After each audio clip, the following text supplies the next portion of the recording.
Hey guys, AK John here. Welcome back to this episode of Adventures in Kalashnikov. We're going to do something a little bit different today. Instead of showing you guys just the finished product of the rifle builds that we do, we're going to kind of go over a little bit about the parts kits. We'll look at the parts kits in detail on the bench, and then we'll go through the completed build. Of course, YouTube does not allow us to show you the process. So we figure the next best thing would be go ahead and show you the before and show you the after. So let's go to the bench and take a look at a parts kit. All right, guys, here we are back at the bench. And this is a typical parts kit that we would get in from a customer in order for us to build into a complete functioning rifle. This happens to be an AK12 parts kit with a bunch of US parts mixed in to meet 922R compliance and to give us a good finished quality shooting rifle. As you'll notice, we've got a brand new receiver. This is an offering from Childers Guns in West Virginia. This is their AK12 model. You see it does have the hole for the lower handguard retainer pin. That retainer holds the handguard in place. Pistol grip reinforcement plates already tack welded in. So this guy is ready to locate, drill the trunnions,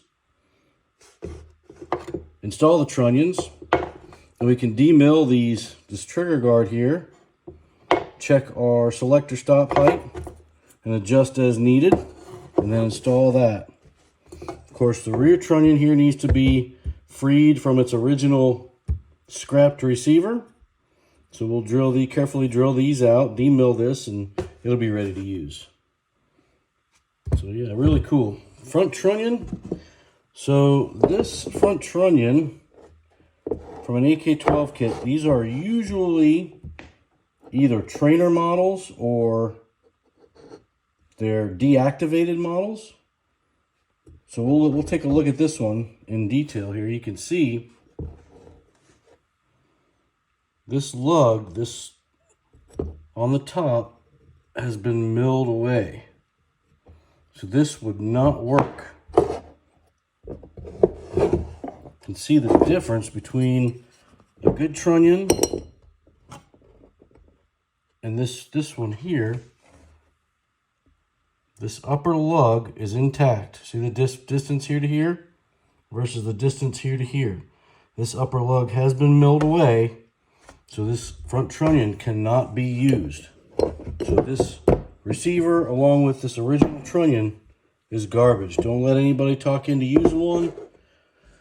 I've heard of people welding those lugs back and using it, but I don't see it. I don't think it's a good idea. So usually what we do with these AK12 kits is we'll use an AK74 style front trunnion. And of course, that can be used for either 545 or 556. A little bit more modification goes into the 556, but it can be used. You'll notice with the AK74 front trunnions, if you've never looked at one closely, they're dimpled in 2 locations. Most AKMs are only dimpled in 1 location. So this guy is dimpled in 2 with 2 bigger diameter rivets. So it's a little bit stouter construction, a little bit hardier, hold up to a little more abuse. Now we look at our bolt carrier. It's pretty much standard 74 100 series carrier. Cleaning rod on this guy is really cool. It doesn't have the standard push button at all. This guy locks into there. Just like that. That's all you get. Because the AK12 has no push button to hold the top cover. Top cover is held in place by that pin.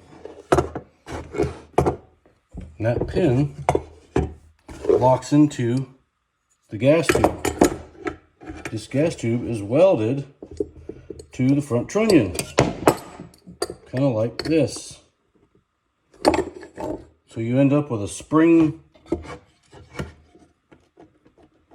a spring fit. You've got to really force this guy forward really tight to get this pin to go through all of it and hold it tight. So it's a really cool design. Some people, like I said, people really hate this AK12, but I really like them.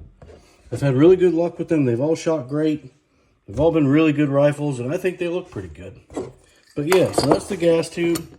Of course, it's been cut from its original, so it's been demilled properly and will need to be cleaned up and prepared to be re-welded to the new trunnion.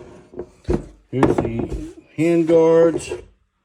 These guys, you can see that puzzle fit, that slip fit right there. It's not quite, there we go, that'll show it a little better. That's how they go together. And it locks in here. So no movement there. That's a pretty tight fit. I don't know if it would hold 0. I wouldn't trust for that to hold 0, but it definitely is a nice tight fit. And then your standard gas block. Of course, we've got the original barrel has been chopped and destroyed. So now we have the luxury of fishing that out of that gas block. We got to knock those pins out and press it out. And then this guy can be reused. This is the front sight block. Not really a sight block, but front block on the AK12. And this will get pressed on to the new barrel. And then our muzzle device. And this barrel is made, I believe, by Obstreperous. US made barrel, specifically for AK12 parts kits. You can see the differences here. There's no lower handguard retainer cut. The profile is a little bit different. And it's specific for the AK12.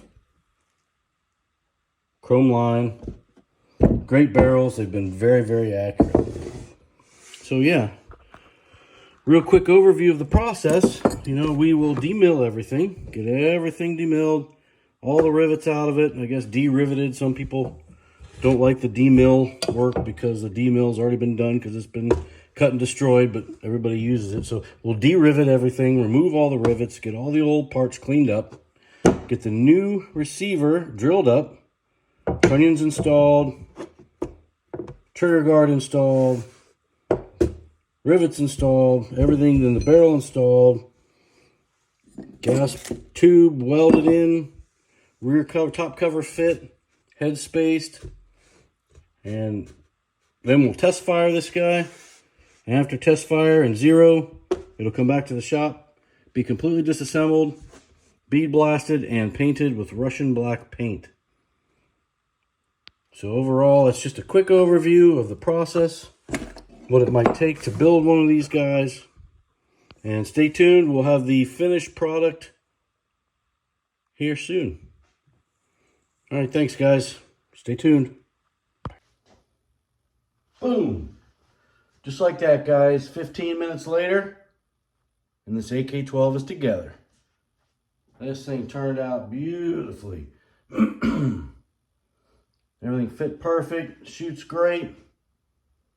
Man, I couldn't ask for a cooler rifle. Finished in Russian black paint, supplied by International Milco. Chambered in 5.45 by 39. The AK-12, one of my favorite new modern warfare guns. All right, let's take it over to the bench, take a closer look. All right, here we have the finished AK-12. As you can see from the parts kit, we used the supplied trunnion, located and drilled everything up, riveted it together, nice and tight, nice and straight, welded this gas tube in. Everything's aligned, left to right, up and down. We got our sling loop in the front block with the muzzle device. This thing turned out really, really nice. This guy we fitted with an ALG trigger. Customer sent that in. Overall, just a really, really, really nice gun. I know some people still don't like them, but they're hard not to like after you've shot a few, built a few. They're one of my favorites. So some interesting points to this build. This here is the bump rivet. Now here at Appalachian Gun Works, we do not offer the installation of a proper bump rivet. Unfortunately, for us, we don't trust installing these and having them be reliable because of the hardness. It's almost like they need to be hardened on the inside and soft on the outside in order to set the rivet. So we just use a standard AK-74 bullet guide along with this cosmetic bump rivet.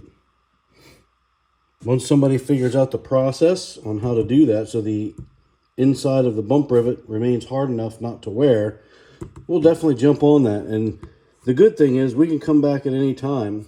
I locate this cosmetic bump rivet in the exact same location as the correct bump rivet. That way, if we had to, we could just drill this out, drill through the trunnion, install the bump rivet, and replace the bullet guide on the inside. So yeah, cosmetic, but room for advancement, upgrades.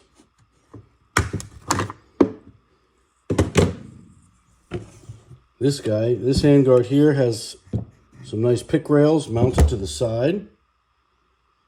We didn't see that in the last video, so that's pretty cool. Of course, your port here to clean the gas block and gas tube. Flip this guy over. Of course, this is where you push the detent spring that holds this pin in. This pin cannot move any further than that until you depress that spring. The beautiful AK12 selector stop plate. Everybody's favorite because it goes well beyond the travel. But really, doesn't make a difference other than for cosmetic looks. But yeah, I don't know what else we can say about this AK-12. Maybe we can take it to the range and shoot it. Haven't done a shooting video in a while. Let's see how this guy does at the range. Hey guys, welcome back. It's AK John here with Appalachian Gun Works and Adventures in Kalashnikov. We finished up this AK-12 last week, and we told you guys we'd show you some test fire. So let's test fire this thing. We're going to do some nice, slow, controlled shooting. Very accurate.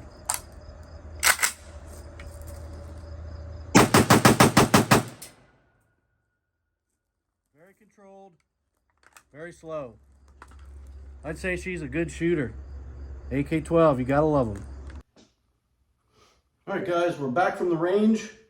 I'm happy to report that this guy shoots straight, is reliable, feeds and cycles smoothly, and she'll be ready to pack up and go to its forever home. So that's gonna about wrap it up for this episode of Adventures in Kalashnikov. I want to thank our customers that allow us to do these videos using their rifles for content. Without my customers, we wouldn't be able to do this. We wouldn't be able to bring this info to you. So thank you very much. We got a lot of cool videos coming up. So please like, share, and subscribe if you like what we do. And we will see you in the next video.